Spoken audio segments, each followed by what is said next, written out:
Hey y'all, just as a preface to this next one I'm going to be releasing here, I'm going to do this one a little bit different. I got a little overwhelmed, obviously, by how long it took with the last video I did. So this one I'm going to release as a series of shorter videos in chapters.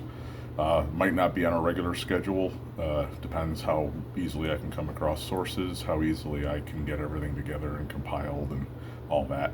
I'm about to record the first one right now, so hopefully they won't be too far apart. It won't be months and months like the last one was. But going into the broader topic of what the last ones were, and for those who've seen me show myself in other videos before, apologies for the winter whiskers. Do something different every year. But anyway, on to the video, and thank you for watching. And please, if you do watch these, give a like and subscribe. It'd help me out greatly, and I would greatly appreciate it. Enjoy. To start out with in this chapter, I'm going to be talking right off the bat, setting the stage with the city and the industry of it that would be the focus of the mostly, we'll say American, but the Allied bombing campaigns over Romania. And that would be, of course, the city of Ploiești. Now, Ploiești, often pronounced Ploesti in English speaking countries, is a relatively small city in Romania, the seat of Prahova County, about 56 kilometers north of Bucharest. That's just under 35 miles for those of us that speak in burger units. Incidentally, it's about 900 kilometers or 560 miles from the Foggia area of southern Italy. What an odd thing to say. As of the most recent census in 2021, the city held a population of about 180,500 people, roughly the same size as the city of Buffalo, New York, down from an all time high of over 252,000 in 1992, just after the fall of the communist regime. In 1941, at the start of Romania's involvement in World War II, the population hovered at around 107,000. But really, none of that has anything to do with the story going forward, aside from the question of why this city is here and why so many people, at one point more than a quarter million, live and work in a city less than 50 square kilometers. And the reason for that goes all the way back to the beginning of a global industry, one that has basically shaped the world for over 150 years, and in many ways can be said to have begun right here in what was a humble little town of a few thousand before its establishment, and would balloon to over 25,000 by the 1860s alone. An industry and a resource that would elevate this little town to global prominence and make it the target of one of the most savage and costly air campaigns of World War II: oil. The presence of petroleum in the territory of modern Romania was known long before machines and pipelines.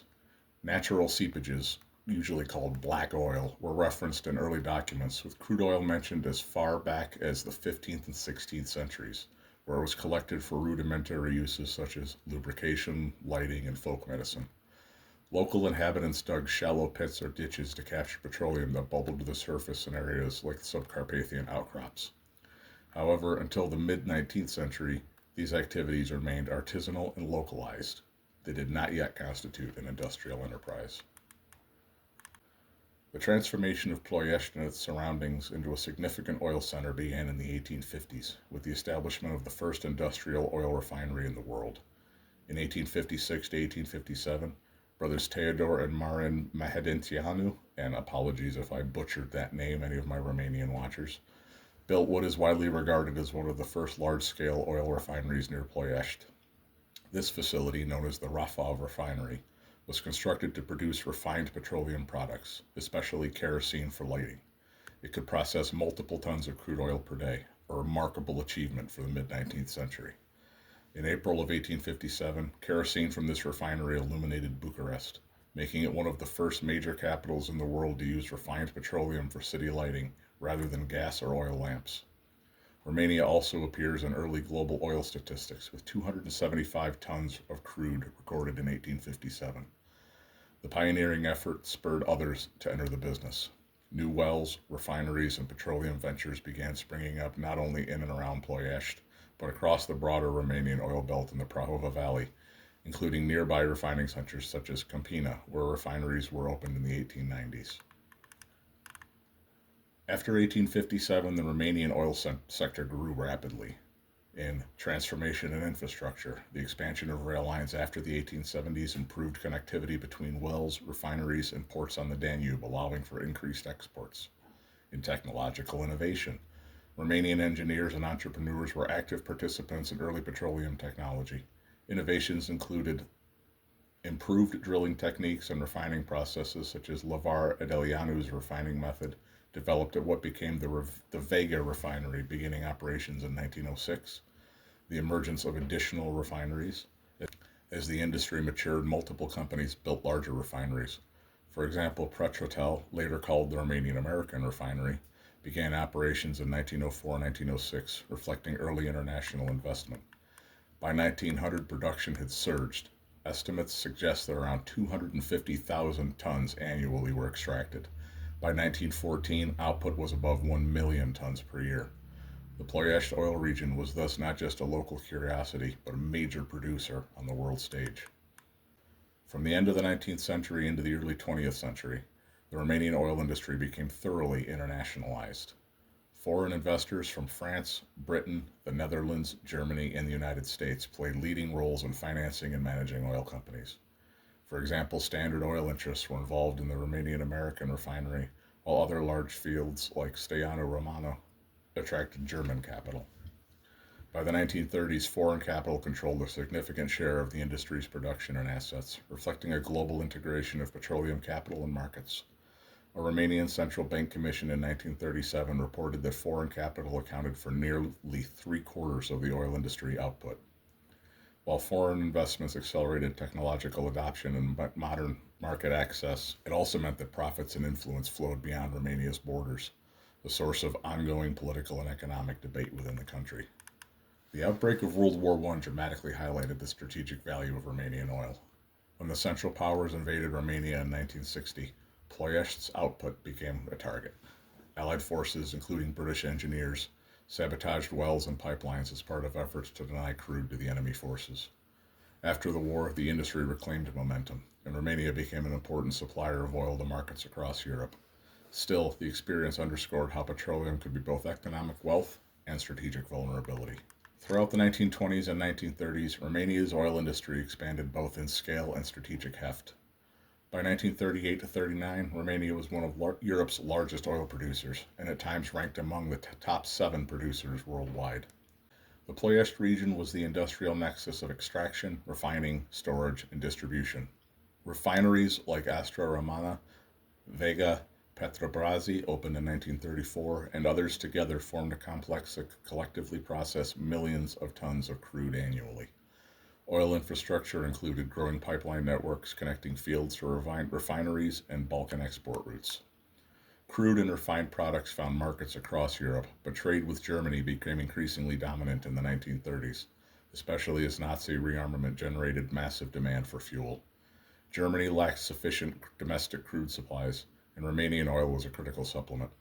Some estimates suggest Ploiești supplied a substantial portion of Germany's imported fuel before the outbreak of World War II. By 1939 to 40, the strategic significance of Romania's oil industry, particularly in Ploiești, had fully matured. Economic leverage. Romania's position as a major oil supplier gave it bargaining power with industrial powers, yet this leverage was constrained by the geopolitical realities of the day, including pressures from both Germany and the Soviet Union seeking access or outright control. Hitler's strategic reliance. Nazi leadership saw the Romanian oil fields as essential to its war capacity.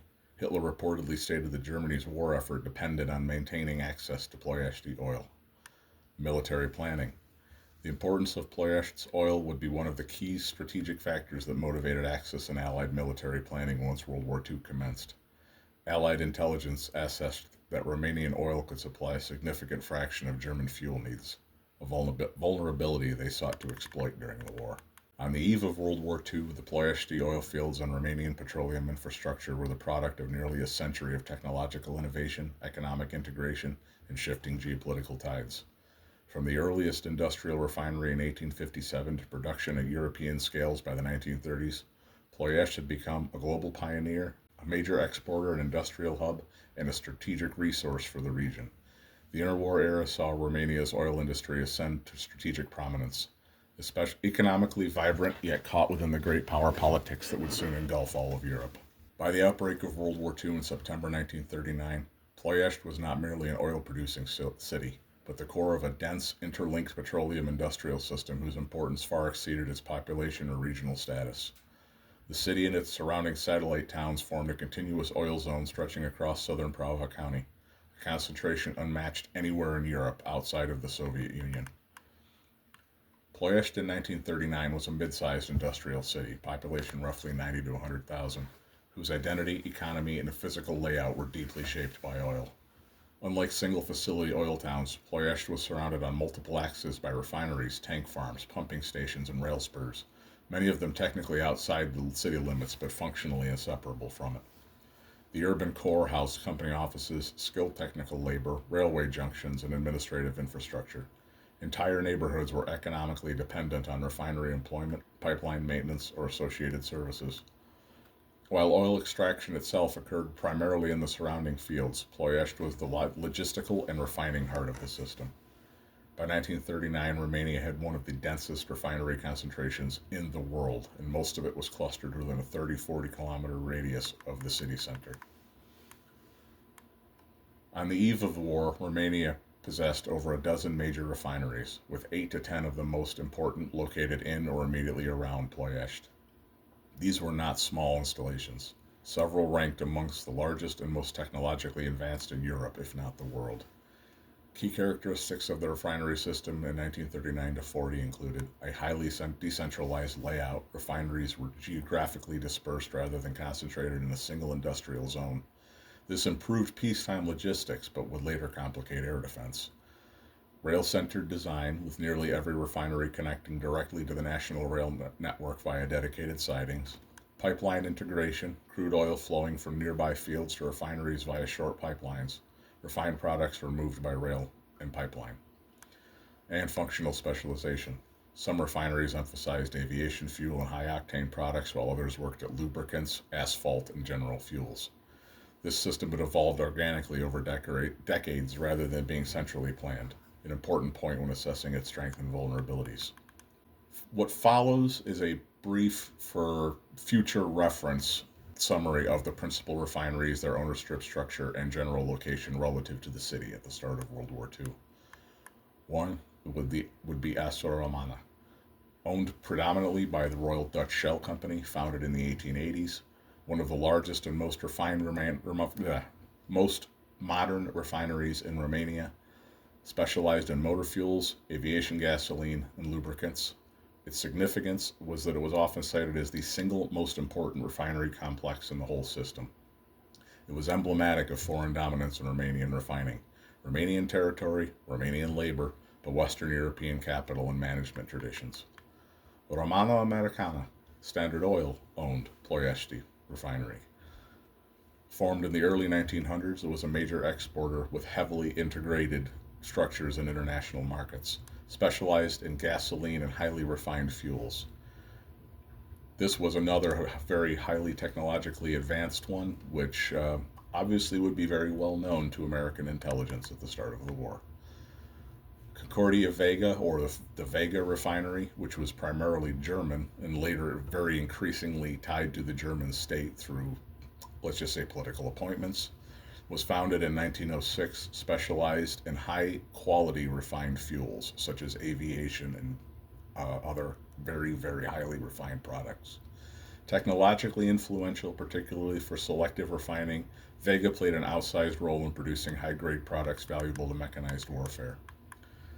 Creditul Minier, mixed but with strong French and Belgian ownership, mid to large scale refining, made fuel oils and derivatives. Columbia Aquila, mixed Romanian and foreign capital, smaller than the others but still strategically relevant. Steaua Romana, historically German with later mixed participation, founded in 1897. This one was located about 25 kilometers north of the city, one of the oldest and largest at this time in the country. Though outside the city proper, it was fully integrated into their oil system. And Petrobrazi, Romanian state-owned and mixed interest, founded recently in 1934, one of the newer refineries, but that meant it had very modern equipment. Additional installations included other refineries and processing plants, including Unirea Orion, Standard Vacuum affiliates, and smaller domestic firms.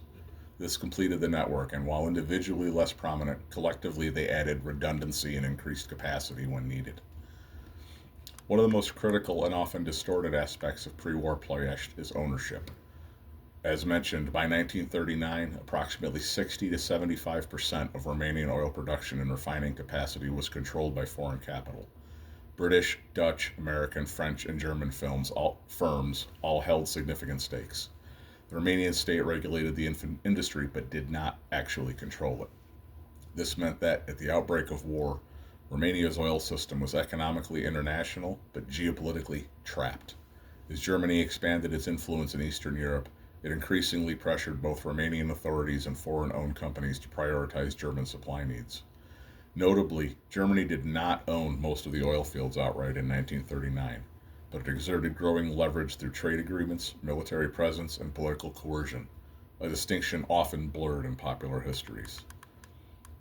By 1939-40, the Ploesti refinery complex was fully operational and modern, lightly defended as large-scale strategic bombing was not yet anticipated, vulnerable due to concentration despite its geographic dispersion, and indispensable to Axis fuel planning, especially as access to overseas oil was denied by Allied naval power.